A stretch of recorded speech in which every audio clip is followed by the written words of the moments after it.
Hi, and welcome back to another development update of RC Pilot Trainer. As you've seen in the previous video, I'm working on a build your own aircraft feature, and I wanted to share with you what I've been working on this week. So one of the things I've worked on is this menu over here. So it's in the aircraft menu. You now have an overview of your own creations with an icon that actually represents your airplane.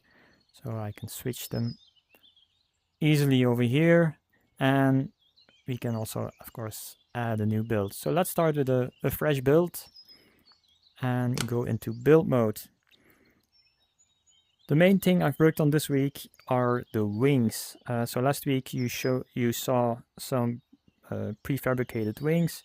Well, this time you can completely customize the wing to your liking. So let's put it up here so you can easily see it. So if you select the wing, you have a bunch of parameters now. One of them is the airfoil.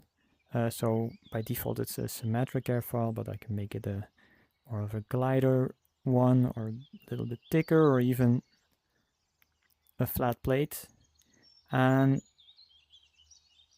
just like all the other parameters, the airfoil affects the actual behavior of the wing. So I've implemented the lift and drag coefficients for each of these profiles in the simulator.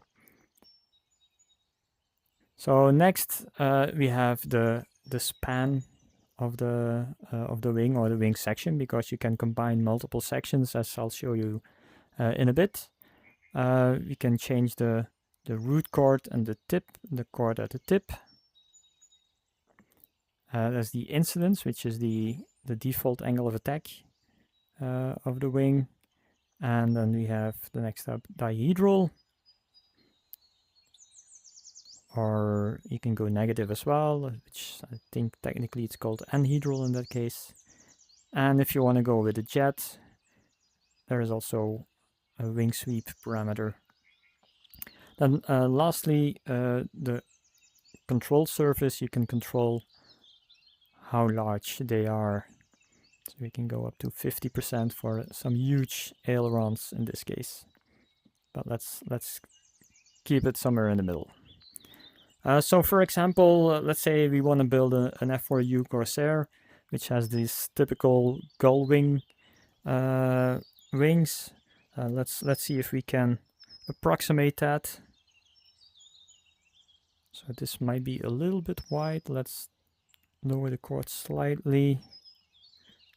It doesn't have any wing sweep.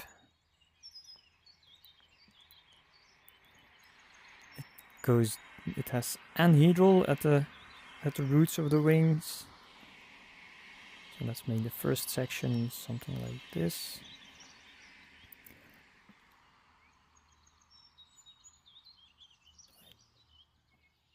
Okay, now on the F4U Corsair, I think these are not ailerons but flaps, so we can also change that.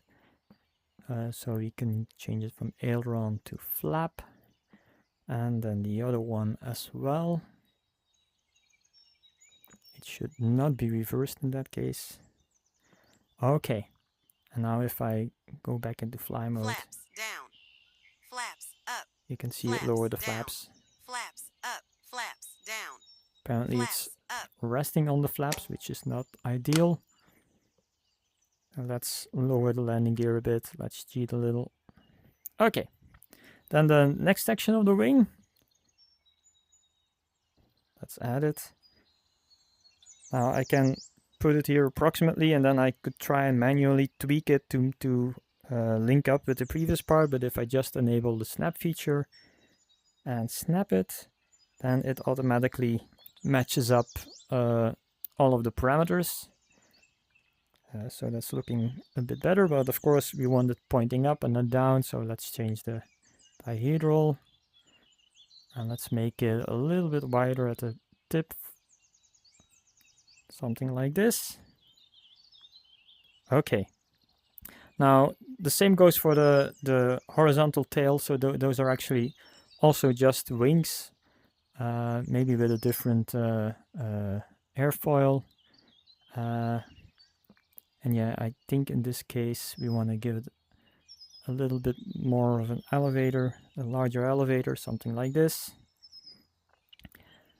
Okay, that's looking quite okay. And then one thing I wanted to show you is the appearance. So you can also change the appearance of different parts of your airplane now. So I can make it foam or even carbon fiber, and it gets a carbon fiber texture. All while it's still completely configurable. I think in the case of the F4U, it's usually blue, not as bright as this, but we'll roll with it.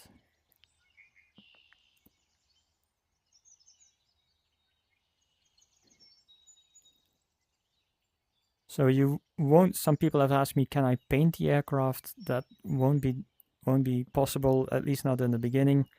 But I guess this is a start. Okay, so that's our F4U wing. Let's see how it flies. Oh, and also you can see the icon in the menu has been updated and it shows our blue wings. So that matches up. Flaps down. So I can lower the flaps. Flaps up. Yeah, the wings look nice. They don't match the fuselage yet. So that's what I'll be working on. Next is something similar for fuselages. Good to know, by the way, is that crashing also still works. There we go. So that's it for this week. I hope you like this kind of update. If not, or if you have any other comments, leave them in the comments below. And see you next time. Happy flights.